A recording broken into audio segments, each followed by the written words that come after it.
Leçon de l'école du sabbat, mercredi 26 juillet 2023. Jésus, prédicateur de paix. Jésus, prédicateur de paix.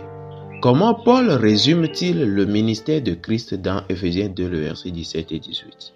Lisons ce passage. Éphésiens 2, le verset 17 et 18. Il est venu annoncer la paix à vous qui étiez loin et la paix à ceux qui étaient près.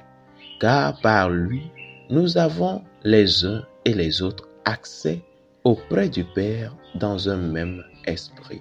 Amen. Le concept de paix est important dans Éphésiens. La lettre commençant et se terminant par des bénédictions de paix de la part de Dieu notre Père et du Seigneur Jésus-Christ. Éphésiens 1, le verset 2, comparé à Éphésiens 6, le verset 23. Déjà, dans Éphésiens 2, le verset 11 à 22, Paul soutient que Christ personnifie la paix, car il est notre paix, et que sa croix est source de paix. Éphésiens 2, le verset 14 à 16. Christ n'a pas seulement détruit l'hostilité entre juifs et gentils. Éphésiens 2, le verset 14 à 15. Il a aussi créé une humanité nouvelle, marquée par des relations de réconciliation et de paix. Éphésiens 2, le verset 15 à 17. Une telle paix ne signifie pas seulement l'absence de conflit, mais résonne avec le concept hébreu de shalom, l'expérience de la plénitude et du bien-être, à la fois dans notre relation avec Dieu, Romains 5, le verset 1, et avec les autres. Comment Paul imagine-t-il les croyants participer au partage du message de paix de Jésus? Éphésiens 4, le verset 3. Là, il est écrit « Vous efforçant de conserver l'unité de l'esprit par le lien de la paix. » Amen. Éphésiens 6, le verset 14 et 15. Tenez donc ferme, ayez à vos reins la vérité pour ceinture. Revêtez la cuirasse de la justice. Mettez pour chaussure à vos pieds le zèle que donne l'évangile de paix. Amen. Comparons Romains chapitre 10, le verset 14 à 15, à Éphésiens chapitre 2, le verset 17 à 19, Ésaïe 52, le verset 7, Ésaïe 57, le verset 19. Lisons ces passages. Romains chapitre 10, le verset 14 et 15, où il est écrit « Comment donc invoqueront-ils celui en qui ils n'ont pas cru? Et comment croiront-ils en celui dont ils n'ont pas entendu parler? Et comment entendront-ils parler s'il n'y a personne qui prêche? Et comment y aura-t-il des prédicateurs s'ils ne sont pas envoyés? Selon qu'il est écrit, qu'ils sont beaux les pieds de ceux qui annoncent la paix, de ceux qui annoncent de bonnes nouvelles. Amen. Éphésiens 2, le verset 17 à 19.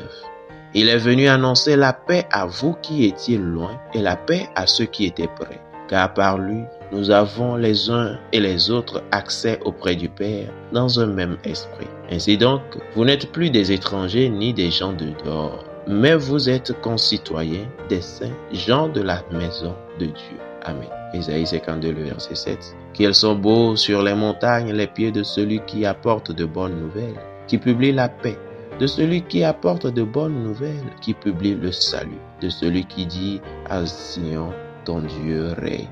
Amen. Ésaïe 57, le verset 19, là il est écrit « Je mettrai la louange sur les lèvres. Paix, paix à celui qui est loin et à celui qui est près, dit l'Éternel. Je les guérirai. » Amen. Les évangiles contiennent des exemples de Jésus en tant que prédicateur de paix. Dans ses messages d'adieu aux disciples, il leur promet ainsi qu'à nous « Je vous laisse la paix. Je vous donne ma paix. » Jean 14, le verset 27. Et il conclut, je cite, « Je vous ai dit ces choses afin que vous ayez la paix en moi. Vous aurez des tribulations dans le monde, mais prenez courage, j'ai vaincu le monde. » Fin de citation. Jean 16, le verset 33. Après sa résurrection, lorsqu'il apparut aux disciples, il leur dit à plusieurs reprises, « La paix soit avec vous. » Jean 20, le verset 19, 21 et 26.